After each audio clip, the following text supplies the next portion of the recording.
Hello，大家好，欢迎来收看周一的焦点哲学院。那坐镇我们哲学院的，当然还是大家最喜欢的台大哲学系的教授苑举正苑教授。所以节目一开始，先把苑教授请进来。教授午安。荣谢，小娇好哈，各位观众朋友大家好，在这边跟大家拜个晚年了哈。元宵节过了嘛？元宵节过了啊，这个年算是过完了。那么也在刚刚过去的周末，看到世界上紧锣密鼓的发生了很多的大事，所以今天呢，我们就来一一的请教教授啊。所以今天第一个话题，我们先从中国这个家门口啊，先从金门的这个事件开始谈起。本来我以为呢，这件事情因为它是发生在情人节嘛，我以为过不了几天，可能这件事情也就偃旗息鼓，也就过去了。没想到直到现在，调查的结果还是根本看不到什么进展，这是让大家非常纠结和意外的。除此之外呢，我们也来给大家看一个最新的动作，这是昨天呢中国的海警刚刚发布的一个最新的进展，那就是福建海警是组织舰队直接就到了金门附近的海域开展执法的巡航。与此同时呢，公布了3张照片，大家不要小看这3张照片，透露出来的讯息其实是非常多的。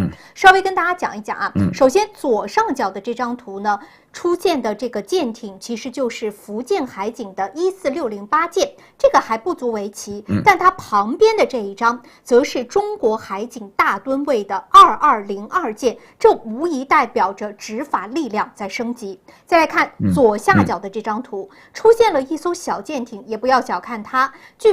我看到的介绍是说呢，它就是台湾海巡署的船艇，而且大家看到了中国海警的背景，这代表什么呢？这就是代表着中国海警的注视之下，台湾海巡署的这个船艇在驶离。而且更加值得注意的是呢，在这一次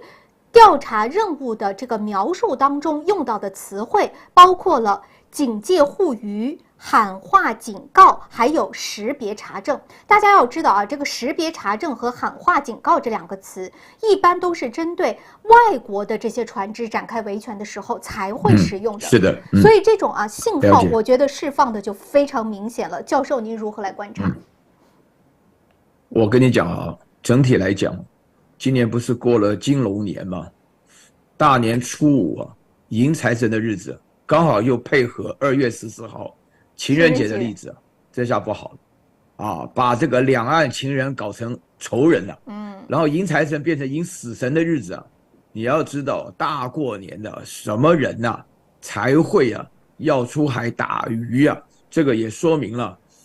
台湾人这边对于大陆的这个情况都不了解。大陆是个社会主义国家，每一条人命都跟国家的命运紧紧衔接在一起啊！我跟你讲啊，你不管你怎么想，这件事情台湾做法极其恶劣，极其可恶啊，也非常的离奇，甚至最重要的是，大家都有一点搞不清楚，所以我在这边的工作帮大家厘清这件事情啊，从头到尾啊，台湾就明白的想要把一件意外事件搞成政治阴谋这个我现在讲这句话，我老早大家可以回头翻一翻这个记录啊，我老早就讲过了。为什么呢？因为它里面呢，第一，说谎连连，那还不是说一次谎，现在不知道到底说了几次谎。然后第二个的话呢，拖拖拉拉。我们在台湾这边有过头七啊，福建那边也有这个习惯头七就是人走了以后算他死的那一天啊，大概就是算到这个12吧，元宵节前3天完全没有任何表示啊。然后第3个倨傲，非常骄傲，一切依法行政，连那个赖清德本身来讲的话呢，都还要继续依法行政。大陆人一听原来都吓懵了，你知道吗？搞不清楚，人都闹死了，而且，哎呀，我是说良心话哈。然后第4点最严重就是无情就连无意都没有，因为两岸之间的人如果没有这个情的话，我跟你讲这个真的是太严重了。实际上，我觉得他们对于大陆的官方跟民间的媒体不是很了解。大陆这边的反应不能用炸锅来形容我没有见到任何一个做评论的人不是义愤填膺他们最后会把这个气整个就出在了到了北京，到了中南海，到了最上层。你一天到晚讲百年大变局，你现在连这样子的小事情，明明受气受欺负死的人的都不管然后你说谎的话呢，妈非常离谱。我首先强调，对不起啊，小娇，你要希望不要动了你的胎气啊，但是我讲的很激动。首先我要告诉你，因为你在说谎，所以那边就加码，加码变成什么样子呢？原来一开始呢，又讲什么蛇形啦，什么翻覆啦，现在出现了变成什么？变成蓄意杀人，变成撞死人，变成的话呢，人家都熄火了还继续撞，草菅人命变成一个政治谋杀，想把事情闹大。我跟你讲，我先讲3个原因啊。第一点呢，民进党本身呢不怕事情闹大，为什么？因为这个事情闹得越大，反正丢掉的是金门。对，民进党根本就不是金门，不在乎嘛，对啊，不会嘛，但是我中午听到了，我们这边有个很有名的叫董志生啊，小董的他是金门人啊，他讲说这个本身的话，基于个人的利益，必须要讲几句话啊。金门人都很反对，你看那个陈玉珍啊什么的，金门立委就跟大陆协调的很好，人家那是一家亲啊，金门就是福建省的。两岸有没有统一我不晓得，他妈福建就是已经统一了，对不对这是第一件事情。然后第二件事，你拖拖拉拉的结果的话，你给大家一起做文章这拖拉结果你当然就做文章嘛。这里头的话呢，后来大陆觉得说完全被骗了，而且最后的话巨傲拿着什么赔偿的问题，也不道歉，也不赔偿，也不认错，对，要什么呢？对发点抚恤金，这个死了人的抚恤金，这最侮辱人的事情，你知道吗？人家我那天我在电视上讲说，如果是我爸爸或是我儿子的话，那这样子死的话，我们本身就是社会的底层，你这个社会主义国家你搞什么你这么一点起码的什么作风作为都没有。那个你现在讲那个海警的话呢，他们自己的话觉得说要，因为毕竟有2个人活嘛，你又不能够把人家全杀了，对不对？对。好了，现在这样的话呢，然后你本身非常巨傲，然后你一点感情都没有你讲的什么话？那管碧玲讲了什么话？那赖清德讲了什么话？对不对？好了，这是台湾本身来讲，他不怕事情闹大。大陆这边的话，我跟你讲，崔天凯大使他曾经说过现在美国在搞个陷阱，把中国拉进这个战争那么这个陷阱的话呢，是我们绝对不能够进的。这就摆明了个叫你往下跳，你敢不敢跳？是羞辱你。你这我跟你讲，这个事情比，大陆本身明明知道这是个陷阱，但是台湾本身的话就促成这个陷阱，然后促成这个陷阱的感觉，他就不怕事情闹大。现在的话呢，事情果然闹大，因为美国的国务院发言人、美国的国防部发言人也都讲什么呢？不准改变现状。然后呢，台湾派到美国的大使叫做于大雷的，他也说不能改变现状。你已经出现了这种情况下，你怎么叫做改变现状？对呀，这个海警要保护他的渔民这个哪有什么现状可言？所以说，教授，其实我们刚才也在观察这件事情的时候，就是说，其实中国大陆的态度，如果我们只去看，不看台湾媒体报道，不看国际媒体报道，我们只去看中国大陆官方媒体报道，其实对这件事情的报道呢，是有一点点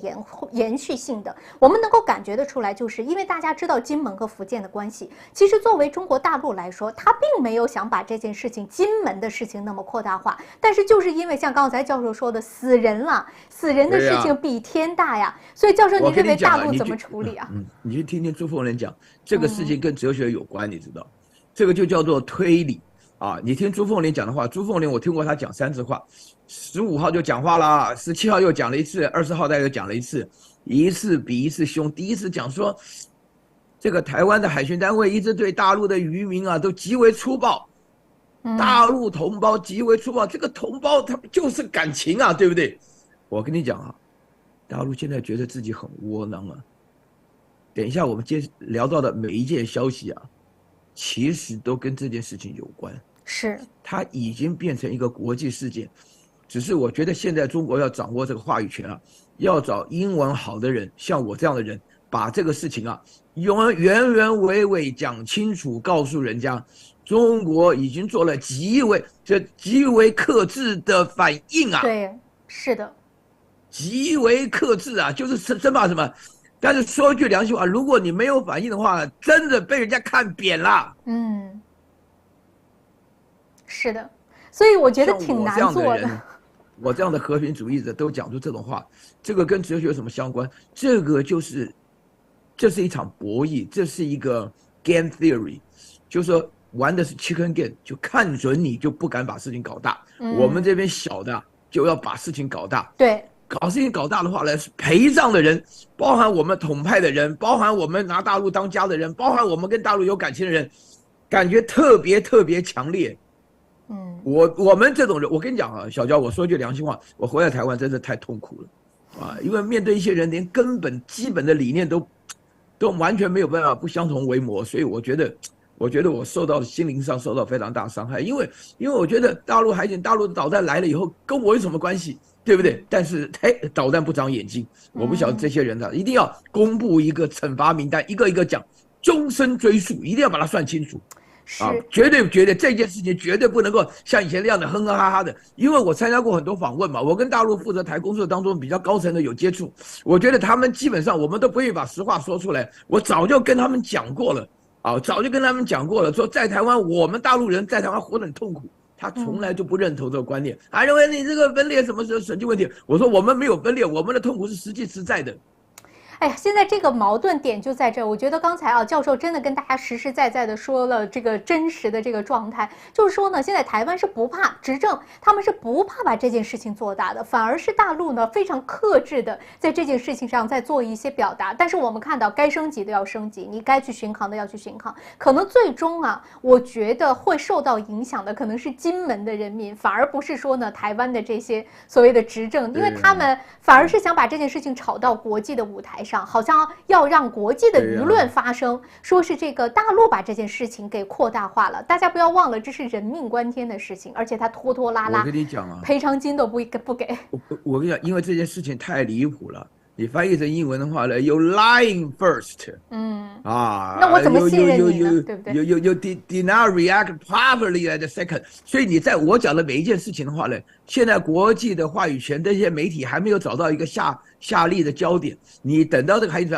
我想接下来就正式发生冲突了，打成了，台湾这边也死人了，不得了，改变现状了。为什么中国这么害怕改变这种现状？为什么？我告诉你，还是有很多人。从2018年到现在6年了，搞不清楚，还认为美国不能跟我们脱钩，自说自话。你看的消息，你要看一点国际新闻，人家打从心底就看不起你。没错，我们现在活得跟殖民地时代没有什么差别。哎，说到这个金门的事件最近的这一些消息，还有其他的消息出来，感觉都不像台海会朝着比较好的方向发展去走。我们来看大家也知道，就在上个星期2月22号到23号的时候呢，2024年的对台工作会议也召开了。每一个年的年初，其实都会召开这个对台会议，但今年呢，我去看了一下其中的内容，已经找不出来什么和谐呀、和睦或者是共荣这种词了，基本上都是大家看到这个画面上，我就不挨个念了坚定不移推进统一大业啦，重申一定要打击台独啦，其中也包括了锐意进取、克难前行等等等等，都是这种词。再加上我相信大家元宵节之前的那个图片也看到了，就是这个解放军东部战区，他们不是发了一个名为回家的海报嘛？对，小手拉大手，上面写的就是点灯驱恶魔，回家才会赢。所以教授您如何解读最近除了金门之外，还有这个对台会议等等等等大陆方面发出的这些信号呢？我跟你讲大陆的对台会议它已经晚开了一点，这个晚开的刚刚好。他的主持人可以说是大陆对内最重要的人物是王沪宁就在中间嘛。是对外的话最重要的人是王毅就是在我这边看到的右边其实是坐左边。那他们这样的重要单位的话呢，这件事情有3方面的重点第一个，对台工作，我刚刚讲了个半天就是说明大陆你要了解，大陆是全过程人民民主啥叫全过程呢？所有的事情都会完完整整、完完全全的反映到上面了不管是你的需求也好，你的愤慨也好，你的情绪也好，你的失望也好，都一定要注意的。这个叫全过程人民民主现在人民没有一个高兴，你一定要有反应。所以你开这个会议当中，里面的措辞非常强烈。我基本上就我记忆当中，原来很少提完全统一所以很多人就问我说：“哎，这个统一跟完全统一有什么不一样？”我说：“完全统一就是没有条件的要统一了，加强意志，加强毅力啊，加强决心，就是要完全统一。少跟我说这些啊，这个态度措辞就不一样。另外的话呢，就是刚好这个22号，就是20号、21、22号，跟那个美国有一个众议院呢，就是叫做中国战略委员会这个主席啊，他这个在大陆翻译叫加拉格尔，在台湾叫盖拉格的这么一个人来了，他们时间重叠啊，这个人不得了，大放厥词啊，他讲了什么内容？荒唐到极点啊！基本上就是说，放心，大陆根本就不敢打台湾，没这个能力，一定失败。我的天哪！我的天哪！我的天哪！我从小到大，我爸爸妈妈从大陆跑到台湾来干什么？啊，神经病啊！啊，讲这种话，后来还好，美国人发觉不对劲，叫他滚蛋的，早一天走了。啊，所以说这件事情对于大陆来讲，大陆已经，我觉得啊，任何中国人，哪怕你已经移民到美国了，你对美国都不能有幻想。对呀，这个是我最重要想提出来的，包含了小娇，我跟你讲啊，你们那个新西兰算好一点的，但是你也不能够放心。我觉得哈，做移民的，因为我也在国外生活过啊，事实上的话，我是少数神经病不要命的，也没去美国，也不留在外国，然后呢，语言能力各方面都很强的啊。像我这种人的话呢，根本很少会坐在你对面。我有时候在想，我真的是一个我学的教育嘛，尤其是我学的哲学教育当中，我就觉得活的是为了一口气嘛，所以我对这个事情的感受很深刻，就是说很多人呢不能够及早认清这个事实，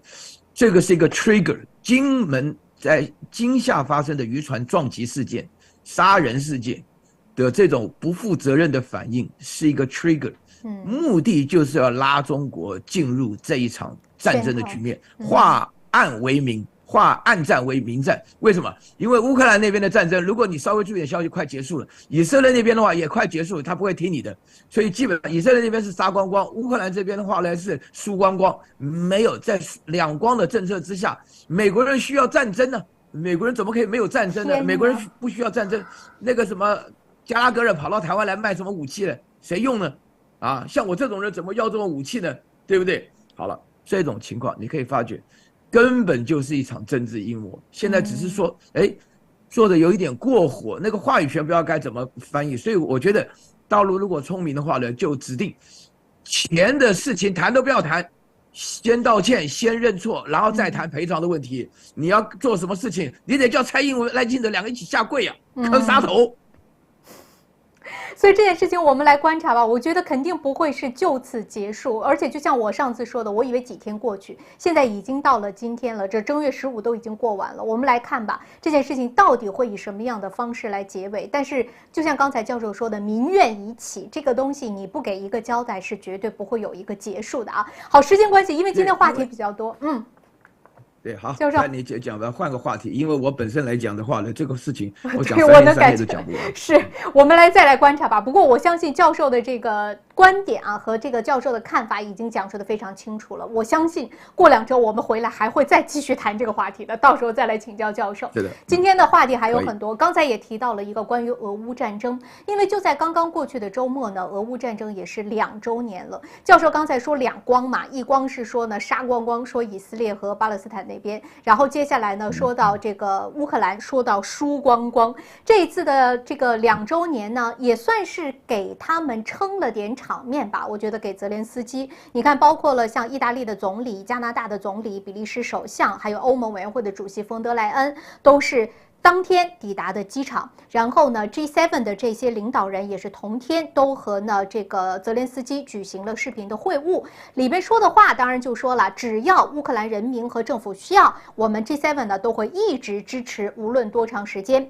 但是这个 G7 的声明呢，也不忘公开点名，说是中国、伊朗和朝鲜在军事上是在为乌克兰提供支持。而且我去看了一份民调，就在说呢，其实乌克兰的人民现在仍然有68%的人是支持继续战斗的，那就更不用说美国其实也不希望这场战争马上结束。所以教授，你是如何预测俄乌战争进入第3年接下来会怎样呢？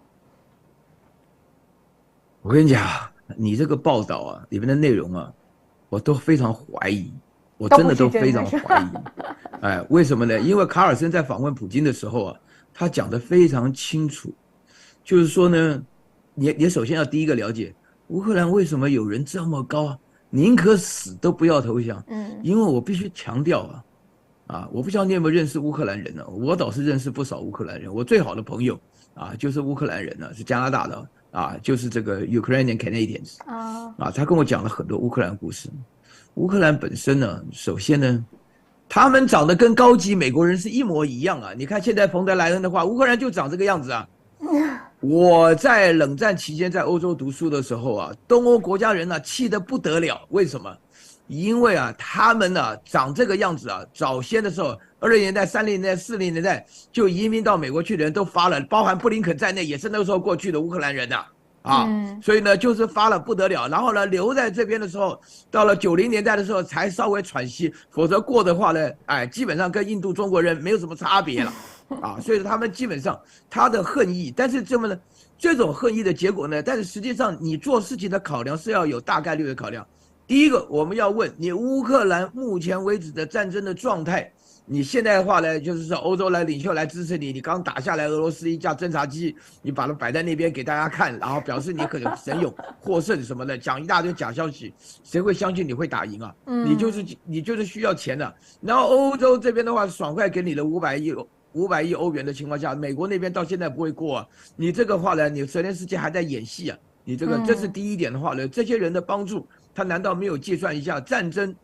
总是比和平差？然后你想要打败俄罗斯，你要干嘛？你要想到乌克兰征服整个西伯利亚，可能的事情然后第二点的话，主要的支持拱火的是美国。美国现在是个分裂的国家那等一下我们会讲到，现在的话呢，这个特朗普士气如虹，人家已经讲明了，那个要钱1毛没有，反正你24小时内要结束这个战争跟普丁之间。所以说眉来眼去的话呢，这个感觉上需要加强信心然后第三点的话呢，你已经拱火拱到2年了，你要继续拱下去。欧洲的生活，我现在朋友讲不能说苦不堪言生活贵了3-4倍，这是事实收入少了20-30%，物价贵了200-300%，那这个日子怎么过呢？所以你自己不管，然后做这些小概率不会成功的事情。目前为止的话呢，整个欧洲的话呢，等于就是帮美国拱火，但是欧洲有什么能力？欧洲的话本身又分散又弱小，然后基本上的话呢，害怕特朗普一旦上台以后，这边就完蛋了其实普京讲得非常清楚我们为什么要进攻波兰？那么没有理由对呀，根本没有理由那你本身就要相信这个，他没事干，他搞什么？其实俄罗斯自己生活也不会太好，但是在这种情况下，大家开始要把俄罗斯当成像中国人、像这个土耳其人一样的这个制裁什么的。我今天上午来的时候还特别看了一篇最近的《经济学人》的报道，他说你这个对俄罗斯制裁根本就没有用，所以这一次我不知道你有没有注意到，对就说在整个拜登总统的制裁名单扯到什么阿拉伯联合酋长国又扯到土耳其又扯到什么伊朗扯到中国什么的。为什么呢？因为美国发觉有很多的第三国利用各种管道继续跟俄罗斯买油，其中最重要的国家就是印度。美国这次制裁名单都不敢制裁印度。没有印度对前一阵子布林肯不是讲那个疯狂的话，什么你不是在我的餐桌上，就是在我的菜单上。讲这话的时候对的对象，一个就是那个德国的外交部长贝尔伯格，那个神经病。然后另外的话呢，就是那个印度的那个外交部长叫苏杰生，他那个，然后主持人讲说，跟印度你也买俄罗斯的油，你到底想什么？俄罗斯讲说，你不觉得这很聪明吗？讲完以后，你怎么会因为我的聪明来责怪我？连布林肯自己都笑了。是美国现在没办法了，拿这个制裁，我跟你讲，要对抗美国制裁的原因就是放心，打死跟美国不要有来往。跟这个制裁呢，本来我也想拿出来说刚才教授已经跟大家讲了，我就不特别拿出来当话题了。因为制裁了2年，我们来看俄罗斯现在的一个状态我看到这个国际货币基金组织最新的预测，给俄罗斯最新的预测是说它的 GDP 将会增长2.6%，给美国的才2.1%，而且2023年的时候 俄罗斯的 GDP 的增长大家也是就有目共睹的。所以现在包括很多西方媒体也在表达，就说这个制裁你再去制裁俄罗斯，中间又加上中国这个那个的，然后不提印度，到底对俄罗斯能有多大的威胁呢？我觉得后来我又看到了一篇是这个普利策新闻的得奖的这个得主叫做赫奇斯，他日前呢是在接受采访，对，大家啊，这个翻译不太一样。他呢就是我们叫赫兹啊，你叫赫奇，对。有叫赫兹啊，有叫赫奇斯的，就说他呢最近接受采访，我觉得有一段话说的就特别的直接。他就说呢，其实对于乌克兰来说，现在最致命的就是美国政府的目标和乌克兰政府的目标其实是截然不同的。你如果说乌克兰的话，他们当然是希望将俄军从乌克兰的领土上驱逐出去，但是对于美国来说，他们的目标是希望说呢，能够在这个整个的啊，就比如说在那个地区。包括了欧洲国家在内，去孤立普京，并且是削弱俄军。所以他说代理人的战争就是这样的，往往都是通过损害相关国家的利益来最终实现的是美国的目的。所以这个难道乌克兰看不出来吗？教授，您如何来观察呢？我跟你讲啊，乌克兰呢，他是有这么一点骑虎难下。就是那个泽伦斯基，他演戏演得太过头了，他都忘掉了自己，啊，真的是这种情况。我刚刚强调那个观点，大家可能不能了解，因为大家要知道，那个乌克兰人移到美国去，只要3年，那个口音一变，太阳眼镜一戴，你根本看不出来。他跟你讲他是英国人后裔，你也不会不相信。啊，因为他们基本上，这个人种当中含雅利安人的成分最高的就是俄罗斯人跟乌克兰人，是啊，金发蓝眼啊什么，这个我们心里都知道了啊，我是没有机会在这边展开。那么这个对于乌克兰来讲的话呢，他做这件事情啊，以前我们没听过乌克兰这个国家，那现在的话呢，它变得非常重要。大家要了解，乌克兰的话呢，亚鲁塞维奇的时候，乌克兰基本上一半人支持俄罗斯，一半人支持西方啊。一开始的话，绝大多数我们通常都是大毛二毛称呼，都完全没有想到这个兄弟阋墙会搞到这种地步。然后第二点的话呢，现在乌克兰有一半以上人，大概2000多万人跑掉了。这个跑掉的话呢，老弱妇孺就是往这个顿巴斯地区的话呢，是往俄罗斯跑。然后另外的话呢，剩下的往西方欧盟国家跑。你可以在抖音上看到有很多的话，很多乌克兰人的话都已经跑到欧盟国家了。我问你，你有机会跑到欧盟国家，在那边待下来？你觉得好不好？就我们现在他妈没事干，日子过得挺好，还有润人呢，对不对？你要了解这个情况啊，你一定要了解这个事实啊，并不是每个人都像我们俩脑袋这么清楚。很多人会觉得说移民挺好的没有人觉得说移民会比国家差啊，对不对？那这个很多人讲，我们现在的话呢，我刚刚讲那个事情的话呢，对美国放弃幻想，主要原因是因为美国人不要你啊。连开个飞机都不让你上去啊！是，就讲清楚不让你啊，对不对？你受到这种侮辱，这个跟不准华人跟狗进公园有什么不一样啊？看护照，上飞机要看护照啊！那俄国人更受侮辱啊，对不对？所以说你在这种情况下的话，你乌克兰早就不要国家的话了，那当然要胜利，这个讲胜利很容易啊，对不对？然后第3点的话呢，就是要强调，因为他这个事情非常戏剧化。斯拉夫人的兄弟彼此之间打成这个样子，死了几十万人，大家都高兴的不得了啊！因为如果你熟读历史的话，你俄罗斯的话呢，在历史当中的记录是劣迹斑斑的。现在遇到这个大麻烦，普京被采访的时候一直在苦笑啊，觉得俄罗斯搞到今天的话，从的整个那个社会主义国家的革命，我很仔细听了普京的访问普京在访问的过程中没有说过列宁跟斯大林一句好话的。的确是，你仔细翻回来看，没有说过一句好话的，只是说我搞不清楚怎么回事，那乌克兰就变成了变得可以独立了他没有说一句好话的主要目的就会觉得说俄罗斯搞到今天呢是个人的因素，那你叫大家一起来负担这种辛苦。好了，我要回来讲为什么西方一起发生这个制裁的过程中没招了。首先呢，有3个原因。第一个，我不知道你有没有注意到，在整个经济发展，在中国加入 WTO 以后俄国的经济很特殊，一直没有国际化的概念。俄国经济非常特殊。俄国现在做的东西的话，你30年前在东北看到了，还是像你们在东北看到，就是有那个俄罗斯一条街的话，就是那个什么娃娃啦，那个套娃娃头啦，什么俄罗斯糖花花绿的，他妈吃的牛筋肠都没什么改变的，没有任何什么俄罗斯的手机没有这个东西。然后第2点的话呢，就是说俄罗斯本身它卖的东西是刚需，石油天然气木材它是刚需。什么叫刚需？它的需求跟钢铁一样硬你怎么可能不要它的油，不要它的气，对不对？只有听话的人才倒霉，不听话的人都发财不听话的人就是他把所有发展通通制裁进去。然后第3点，我觉得这个制裁本身一定会反扑的。为什么？因为像俄罗斯啊、像中国啊、像伊朗啊、像土耳其、像印度啊，他们早就做好准备了。对，再出招也让你自己丢脸。现在的话呢，美国再出招可能会影响到他自己的国际地位，影响到美元的地位，甚至影响到他的军事地位。是，而且里面最重要的，今天我看了《经济学人》杂志里面最重要，就是说是走这个灰色路线的国家，包含了土耳其、阿拉伯联合酋长国啊 UAE， 还有包含印尼。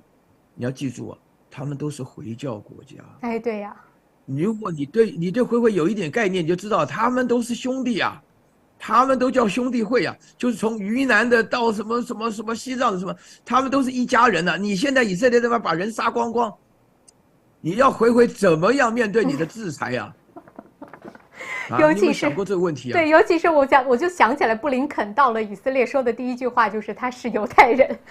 所以你说这样让这样的穆斯林，你这样子让他们本身来讲自己的兄弟被杀光光，你要了解你对这个，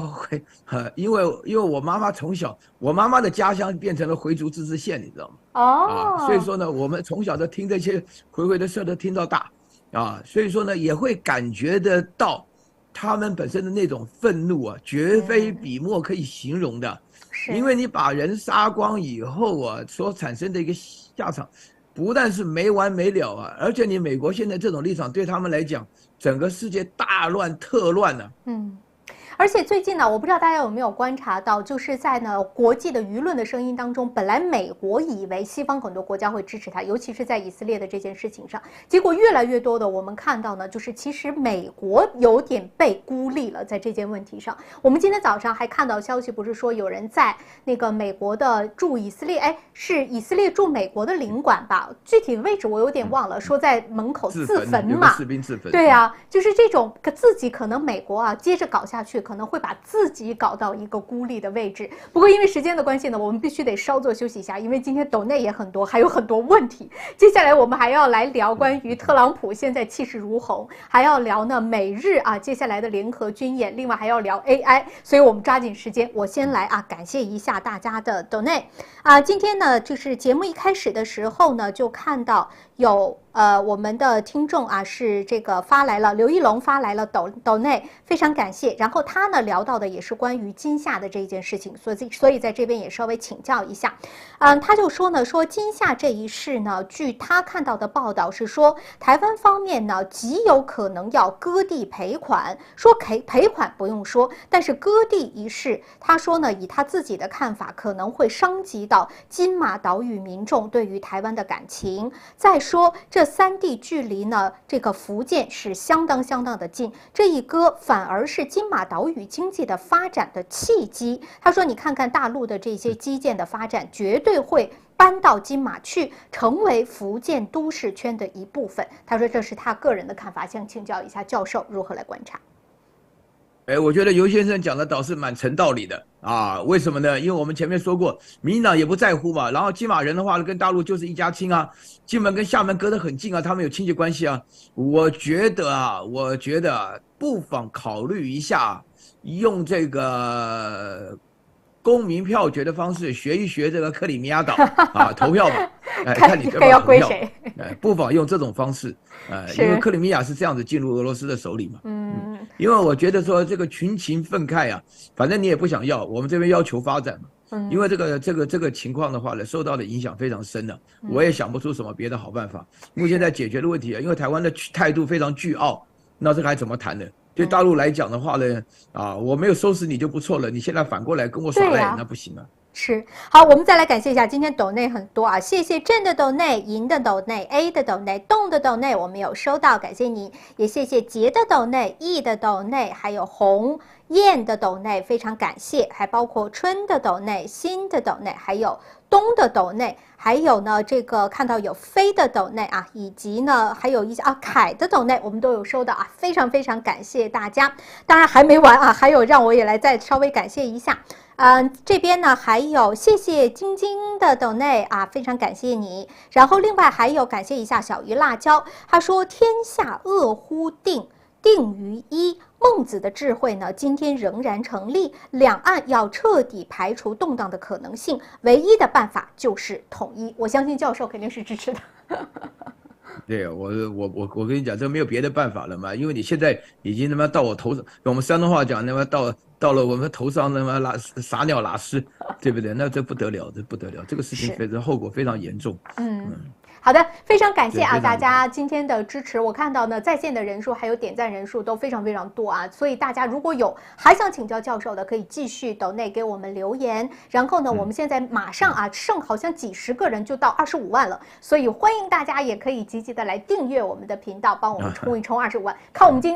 天节目结束之后能不能冲到。好，接下来我马上回来，因为今天话题很多，接着我们就来请教一下教授呢，关于现在特朗普的这一种气势如虹的态势。那么大家也知道，他刚刚呢是拿下了南卡罗来纳州的这个初选，这也就意味着呢，他已经是在4场的初选当中连胜了。而且大家要知道，卡罗来纳州呢可以叫海莉的主场，但是主场优势也没有用，特朗普仍然是大胜的。而且除此之外呢，现在大家已经就是基本上不再讨论特朗普是不是胜了，而是开始讨论特朗普的副手是谁了。我看到的名单上主要就包括了2个人，一个就是南达卡他州的这个女州长叫诺姆，另外一个大家就很熟悉了，就宣布退选的这个是这个生物科技的企业家马斯瓦米。所以教授，您如何来观察美国大选接下来的走势的？我觉得昨天在南卡罗来纳州的大胜，延续了特朗普这一次在竞选共和党提名人的过程中，非常非常的自信，一路大胜，这是第4场大胜。而且最重要的是他连辩论会都不参加，对，就是有人支持他。这个黑利的本来是他选来派当联合国代表的，就现在变成他的对手。今天黑利被骂了，美国的所有的联合国的代表基本上的话呢，就是要对美国发动的所有的战争要负责，在联合国当中经常投下否决权的票，所以黑利本身的位置跟特朗普根本就不能比。这是第一点呢。然后第二点呢，现在民主党呢用法律来搞这个特朗普，搞到什么地步？搞到荒谬的地步我不晓得你知不知道1个礼拜前特朗普被罚了3.55亿美元这个被罚的理由非常荒唐，是我从小到大听过法律最荒唐的事。这个事情没有原告，也没有被告，然后呢就罚薪之高3.55亿3.55亿来源是多少？30几亿人民币还得了对不对？是人一辈子的财富，好几辈子的财富罚完以后呢，执行起来非常严格，还不准不准这个打折扣要罚，逼着特朗普跑出来卖那个金色的球鞋这个很荒唐，这个等于是帮他助选，你知道吗？对呀，帮他助你自己一听也就知道，就是觉得荒唐到极点。然后第3点的话呢，我必须要强调，特朗普讲的每一句话都跟拜登不一样。他越嘲笑拜登，越强调美国要挣自己那个 MAGA 就是 Make America Great Again， 那个 MAGA 真的是被美国的上中下级的人都听到了。因为美国有这种传统，美国有这种至少门前许，不管他人瓦上霜的传统。大家现在发觉美国搞的这一套对美国有什么帮助？尤其是美国现在做的这事情，要帮助整个中东解决问题，现在搞成中东大屠杀，搞得里外不是人，一脸腥。然后美国自己觉得说，我对以色列这么好，那犹太人应该对我好一点。犹太人基本上把美国骂得一塌糊涂。如果你关注这个消息的话呢，那就会发觉说，这个美国本身搞这个事情，其实我们本身来讲的话呢，也只是追求一个小日子过而已不要说是3.5亿，就是350万的日子能够好好的就可以了，对不对？那么像这种情况下的话呢，那特朗普本身来讲，他在这几重因素下的话，他要不然的话呢，就要突破这个司法的限制，要不然就准备当下一任总统。特朗普当下一任总统的时候，最害怕的不一定是中国，因为中国已经被他训练的很厉害了，很大，害怕的极有可能是欧洲对，我们就就是我原来的家乡是我们接着教授的这个话讲，我补充一句，特朗普就说这个法律嘛，刚才教授也说了，就说呢，其实这个对他法律上的这些所谓的官司啊，别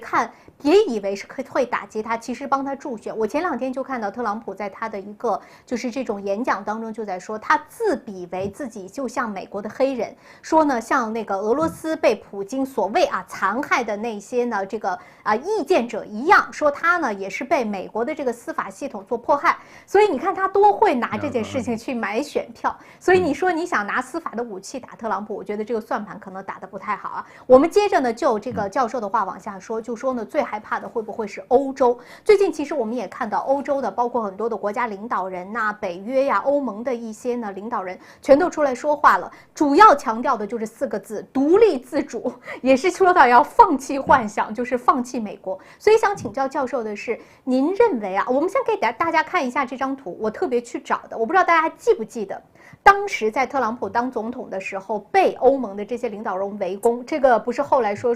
要成为世界名画嘛？现在呢，是不是又要返回来出现了这样的一个画面呢？那教授，您认为美国这一次如果真的特朗普再次上台，欧洲会不会变成下一个俄罗斯？虽然说不会跟中国关系那么铁就说呢，拜登有人说他最大的战略失误就是把俄罗斯推到了中国的怀中。那么，特朗普会不会把欧洲也推到中国的怀中呢？我觉得这个可能性就比俄罗斯推过来要小，因为要了解整个西方人呢对待俄罗斯的态度呢，其实在威胁上来讲呢，我建议大家有空再回去看看卡尔森在访问这个普京的这个演讲因为普京前面讲了40分钟的历史就说明了几件事情。第一件事情的话，这个俄罗斯人对于欧洲人来讲不是纯种的欧洲人是跟蒙古混血的欧洲人这个你要搞觉得普京长得就有一点东方人的 features就有这个味道，那更不要说是他的国防部长了那这个基本上就是蒙古人的后代嘛这是第一点，就是欧洲人不认为欧洲很纯。然后第二个，欧洲的历史当中呢，一直认为自己不但是欧洲人，还认为自己是北欧人，是斯堪的纳维亚人因为长得也是一样嘛。大部分你看那个打网球的肖尔波什么的站出来，哪个人不以为他是瑞典人、挪威人这很漂亮。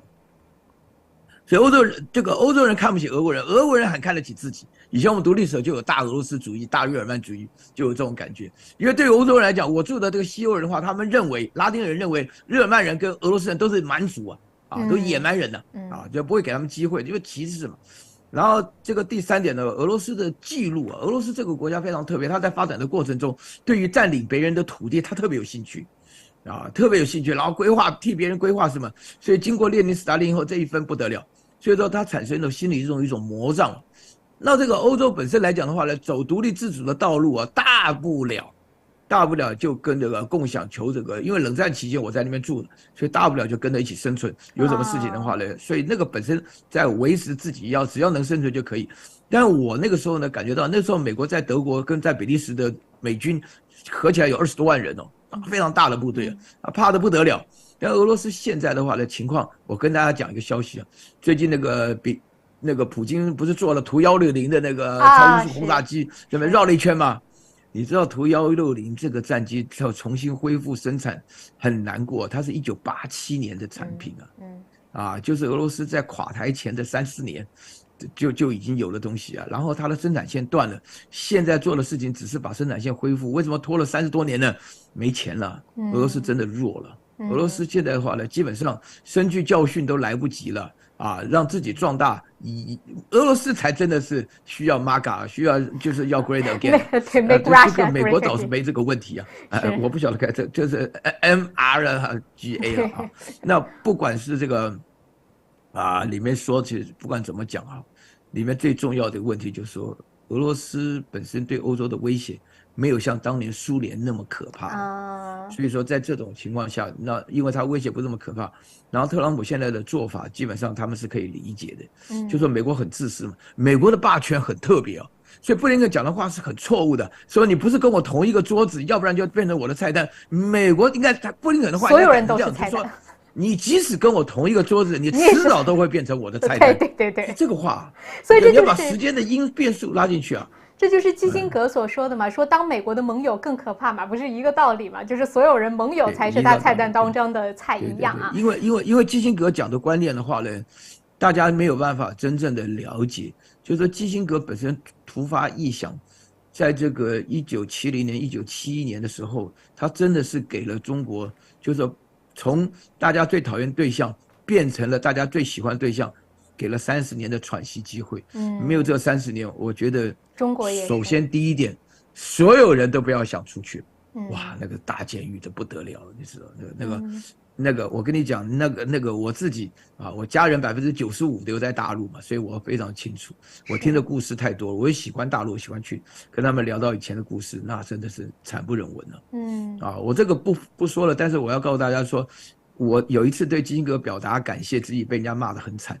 但是我觉得说，你确实要注意这些差别，因为今天你就遇到了，对不对？你今天对很多人来讲的话，你要了解你跟美国之间交恶的话，美国不让你来留学，不给你签证不让你到新加坡看这个 A8 的飞机，对，要多侮辱人啊！是那件事情真的也是等有时间吧，找机会再跟教授来聊啊。就说那个我看到空客也出来道歉了。Anyway， 好，我们刚才呢就说到了说做美国的盟友很难，但是现在美国想拉着一个盟友来制约中国，而这个盟友呢又乐见其成，这个人是谁？就是日本。我们来看到呢，日本最近在搞军演，搞什么军演呢？叫夺岛的训练的军演，这个名称呢叫做铁拳，为期是13天，双方总计动员呢大约是有2000多人来参加。大家也知道，这个系列的军演本来就认为说是针对中国的，而这一次不同点呢，就是首先在日本，而且同一时间呢有大规模的这种演练夺岛的动作，再加上呢这个月初的时候，大家也知道是日本的自卫队和美军的联合指挥所的演习，也是首次将中国列为了假想敌。所以教授您如何来观察日本和美国在这方面的合作对于中国的威胁？这个铁拳演习也已经坐实了我刚刚前面强调那个渔船事件是一场政治阴谋了。因为这个演习之前的准备的话呢，2-3个月了。那听到一个消息的话呢，这个是呢假戏要真做，真戏要假做。对不对？这个的话呢，演习本身来讲视同作战这大家都了解的嘛。所以你看综合起来这各方面的消息，我刚刚讲到美国需要战争嘛，美国不能够说在没有战争的情况下大家和平发展，美国指望什么呢？然后另外跑到那个就是说是那个加拉格尔跑到台湾来卖武器，然后讲话大放厥词，讲话多夸张，你知道吗？夸奖还认为蔡英文厉害的不得了，还到美国去从事政治，他一点常识都没有，而且他自己本身就是中国战略委员会里面的主席，然后又是来卖武器，然后说还提议说这个武器155的榴弹炮就在台湾直接生产，对，开什么玩笑啊？那么简直疯了，对不对？好了，那这个的话呢，然后演习各方面的话呢，就针对什么夺岛什么，我跟你讲这个演习最好不要成真了，一旦成真以后这个岛被这个解放军占领了，然后再夺回来这一来一往的过程当中咱们的节目必须要喊停那一来一往我能活着都不错了这个多惨对不对？我讲的良心话对不对？说一句良心话，我当年要是努力一点的话呢，我也可以坐在新西兰在那边享受蓝天白云对不对？但是我基本上我自己觉得说我有理想要实现嘛，对不对？但是呢，这个理想实现的过程当中出现了这么多障碍，对我们来讲的话呢，因为美国跟日本，你找到日本，难道美国人不研究历史吗？那个对日本，因为大家都知道以前很多人就说过，中国对台湾是自己家人打起来还得留心一点不要伤害到无辜像我这样的无辜人士那你对日本的话呢，没有一个好东西对不对？那就这样子而且其实我觉得我不知道大家有没有观察，就这一次一方面是说它升级什么夺岛训练叫铁拳演习，而另外一方面呢，我看到这个文章当中也有介绍，就说他说其实也有另外的一个现象，就是美国在逐渐的往后缩，他是想把日本推上去，比如说什么夺岛前面的攻势都是日本，对不起然后美国呢是在背后做支持，以及呢清扫战场等等的任务。所以教授您如何来观察那日本他除了想把自己可能名义上变成一个正常国家之外，他为什么这么急着想要做这种我们叫马前卒或者叫炮灰也好就是为什么他要这么做呢？因为日本没有选择日本没有选择的原因是因为二次大战结束的过程当中给他的教训太深了。其实日本讲起来啊，就是在日本的最后的这个二次大战最后的半年死的人数，是日本的话呢剩下所有从1931年开始占领东北开始死的人数的总和还要多啊。日本光被美国炸死的人数都不少了，关东军说很厉害，被俄罗斯在西伯利亚他妈冻死的人也不少啊。所以日本本身来讲的话呢，既然已经挑起二次大战这个战争当中，他不能不靠着美国，不靠着美国的话，那中国要对他动手的话呢，他的危险性更大啊。所以日本本身来讲，他非常了解这个情况啊，而且日本本身的话呢，那个他自己觉得说，日本要重新武装起来，加上美国的力量，他不见得会输啊，他自己有这种觉得啊。对不对？那所以说这话呢，他会觉得说，但是美国现在给他个任务叫夺岛啊，就是说本来的话呢，安倍晋三讲这个台湾有事，日本就有事，在日本引发了非常非常多的争议啊。但是现在的情况，这个夺岛就是台湾有事，日本就有事啊，就是美国人根本不考虑日本同意不同意啊，就是你必须给我往前上啊。那美国会不会上，我真的不知道，为什么呢？因为美国啊，向来只敢跟小国打仗，不敢跟大国打仗。原来的话呢，朝鲜战争的时候，他就认定中国是小国啊。那时候后来发觉，这个结果上来觉得他也不敢乱惹，所以在这种情况下，你可以看得清楚来。因为日本本身来讲的话呢，不管有没有胜算，他要依附在美国的大腿之下，那还有韩国啊，对不对？也会跟着一起上啊。那这样子就基本上变成一个小型的世界大战了。我觉得教授刚才就画了一个重中之重，就是日本其实很多国家现在都是别无选择，并不是他看不出来，跟乌克兰一样，他也是别无选择，他只能如此。好，最后我想留一点点时间啊，想要请教教授的一个话题呢，最近教授也非常关注，就是关于 AI， 因为最近大家应该也看到了，就是这个 Sora 出来之后啊，大家就开始聊关于呢 AI 到底未来究竟会如何来改变世界，包括了最近看到的消息，英伟达正式的把华为作为了最强的竞争对手。黄仁勋也是一再强调，华为是一家非常好的公司，中国有很多竞争力很强的东西。然后再加上呢，最近我们看到的就是360的创办人周鸿祎，他的一句话呢，也是引起了很多的人的关注。他就在说，他说其实中美 AI 方面的差距就是在于要确定方向，一旦这个方向确定了，他认为差距应该是在1-2年内就能够追上的。所以我一直就想请教教授，比如说我们用哲学的角度，您如何来看待 AI 的发展，还有中美未来的科技之争？我跟你讲哈，从哲学的角度啊，可以讲的话非常多了，但是我会从第一个哈，我们要谈一下这个 AI 一旦就 Sora 一旦实现后啊，什么人会失业啊？这个是一个可以预估，哲学本身要讲究推理，要失业。然后第二个的话呢，就是说呢，这个周鸿祎讲的那个话，1到2年追得上，那个追得上是追上什么东西，他要讲得清楚一点。这个讲的。然后第三个的话呢 ，AI 的发展呢，跟我们现行的教育呢，大家都已经开始注意到，就咱们中国这边的教育制度呢，对于这个补充这个考试很厉害，对于发扬创意的话呢，到底有什么效果，大家看不出来啊，这种情况。所以我现在讲第一个 AI 的发展会是什么人失业呢？你只要记住，你的工作没有任何的突破，没有任何的创意啊，就是一成不变，包含医生、律师什么的话，你都会被取代。包含你设计师各式各样的设计师、服装设计师什么设计人才也都会被取代因为你如果没有创意，那什么东西有创意呢？哲学有创意。哲学会让你学了哲学以后，你会主动的想做事情跟别人不一样。你会主动想跟人不一样。我们现在没有机会展开，但是如果你懂一点哲学，你就会发觉哲学当中呢非常不耐俗，他希望呢要有那个 originality， 就要有那个原创性。像我讲话的观念当中呢，我认为呢别人讲过的话我都没办法重复，因为我觉得呢重复的东西没什么价值，这种会重复的东西就是 AI 要取代的。然后第二点呢的话呢，那个周鸿祎讲的话呢，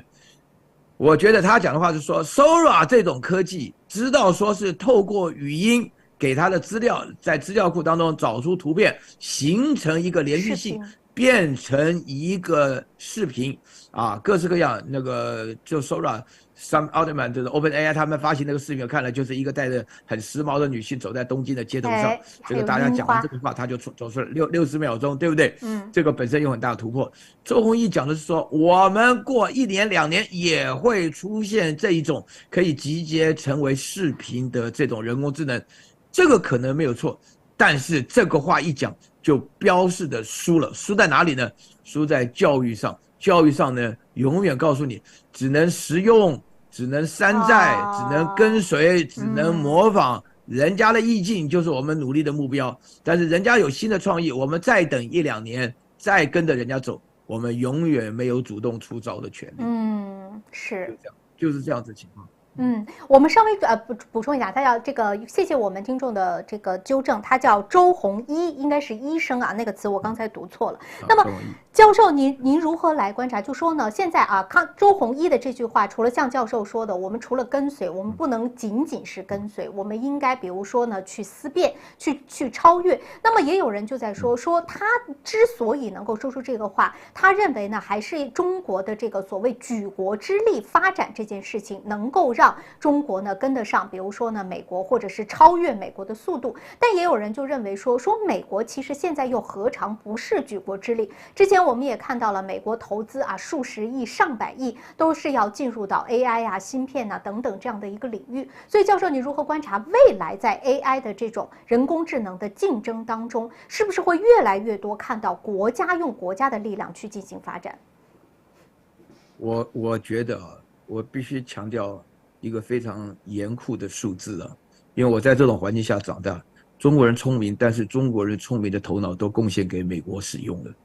真正聪明的头脑留在国内的发展不到12%了。这个是有数据的。我都不好，就大家都会觉得北大清华他们最大的理想啊，毕业以后啊就申请美国大学，申请到美国大学最大的理想就是在美国留下来工作，最窝囊的在美国大学教书，厉害的在美国开公司。我们现在用的 Zoom 就是这样的一个典型科技大学毕业的道理。这是第一个部分的。然后第二个部分呢，我必须要强调，我们的教育当中啊，大家现在开始已经注意到，因为我们的教育当中文科跟理科的差别非常大。对，因为我们发展理科很清楚，像我们的话呢，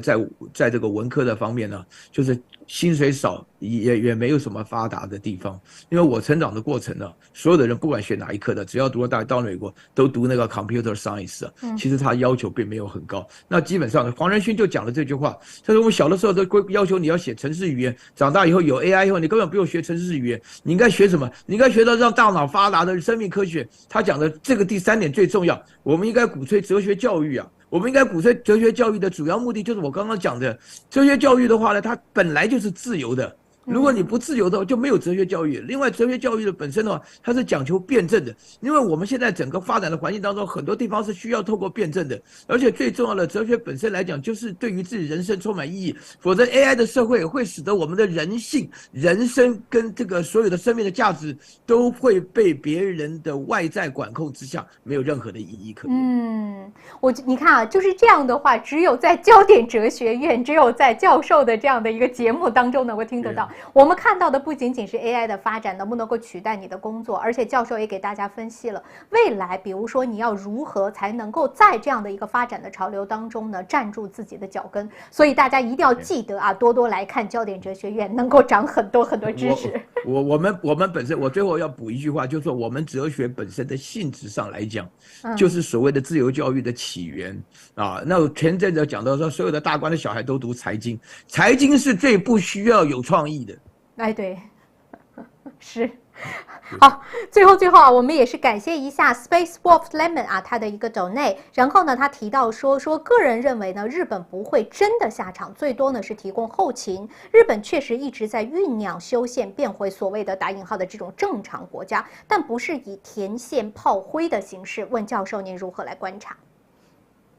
他讲的是对的了，日本人没这个胆量了。日本的话呢，战前的日本跟战后的日本，战前的日本是不怕死，战后的日本人那是只怕死，这有很大的差别了。是，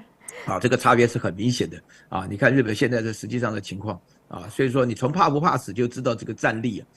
那么这个我必须坦白讲，那解放军里面的话有不怕死的传统，就敢打硬仗啊，有的时候，因为我个人对历史有兴趣嘛，啊，这个回顾的感觉，因为我家人当中的军人没断了，我们山东人嘛，当兵的多啊，对这种情况了解非常多嘛，所以说也知道，因为日子苦啊，大家都发觉说啊，能够驰骋沙场，然后为国捐躯是个好事儿，日本没有这种人呢。好，非常感谢，因为我今天已经脱堂了，非常感谢教授今天精彩的点评，我相信大家啊都还没有听够，不过没关系，2个星期之后呢，这个教授还会回来继续来跟我们用哲学的观点啊看世界大事，所以再次感谢教授，我们下次节目再见。谢谢大家，谢谢小娇，谢谢各位观众朋友，谢谢跟大家说再见了哈，谢谢大家，谢谢，拜拜。好的，再次感谢一下教授啊！今天的节目是不是听着也非常非常的精彩？所以有的时候呢，你看我们周一到周五不同的节目，请到不同的教授和专家，就是希望呢给大家一些不同的视角，比如说从哲学的视角，从经济的视角，从这个外交的视角，不同的专家给大家呢来汇总现在的国家大事，所以千万不要错过订阅我们的频道啊！冲25万！希望今天我们结束之后，我就会看到25万这个数字。再次感谢大家。今天有非常多的抖内啊，感谢大家的支持。那么明天还是大家非常喜欢的3枚说亮话，所以也千万不要错过喽。我们就下次节目再见。OK， 让我来稍微看一下大家的这个留言啊。我不是左撇子呀，这个是不是因为镜像？我是右手的，使用右手。谢谢大家，谢谢招手啊，不辛苦，我们应该的。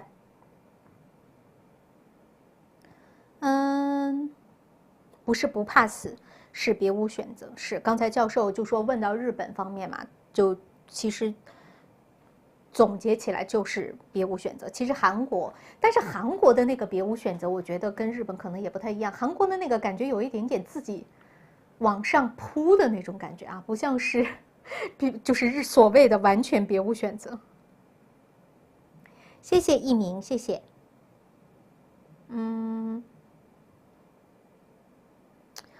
谢谢大家，谢谢李家俊说喜欢我们的节目，非常感谢。一周，对，我现在目前一周呢只有这1档节目。就是下午啊，这个，然后周2到周4是3妹，周5的时候大家会看到曼曼。我们还会继续的去主持这个增加，看看啊，以后有没有也要看这个，主要是我们嘉宾有没有时间，所以现在也在考虑可不可以，比如说试图看看可不可以再增加啊，希望以后可以。谢谢大胖菊，哎，说我的声音。有人说我的声音特别像小男孩，就是真的，就是说因为我声音有点很亮嘛，然后就说很像那种没有变声之前小男孩的声音，大家觉得像吗 ？Dylan 你好啊，大家早上的节目我们我爱纽西兰的那个节目每天都有啊，只不过我暂时呢是不做早上的节目了。马上25万了啦，赶紧！哦，左手说拜拜啊，那是因为我右手有支笔，然后呢，我又拿着手机，所以我用左手说拜拜。我是用右手的，小男孩大熊。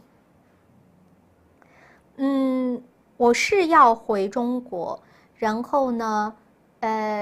下周1我还在新西兰做节目。下周1是借里有点料，然后再下周我会回中国一段时间，但是还是通过 Zoom 啊，会跟大家来做节目的。这个你别说啊，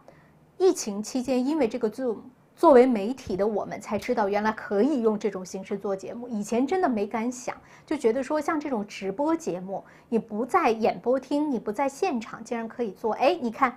Zoom 就变成了现在无论人在哪里，其实节目跟大家是可以照做的。季风说：“日本希望永居的地方是中国。”对，也是。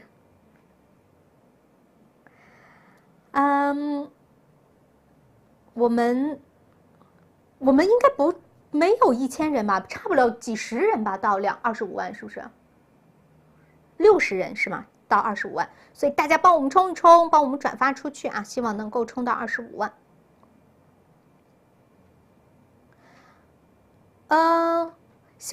小说那个左右手，我没有完全没有但是我偶尔啊，你还别说，我用那个剪子，我可以用左手，只差61人到25万。好，非常感谢大家的支持啊！是有了 Zoom， 想偷懒请假不太容易了，因为你在哪里都可以做节目，而且其实说实在的，效果都差不多。我们回国有试过，像那个苑教授总回大陆嘛，他就用 Zoom， 我觉得效果还不错。但是如果比如说有什么影响，我们也可以用腾讯会议，所以不会影响到大家的这个就是看节目的。明天一觉醒来就25万了，谢谢这个李家俊啊，我相信一定会的。好，那今天我们就暂时就聊到这里，好不好？再次感谢大家啊今天的支持，我们下次节目再见喽，拜拜。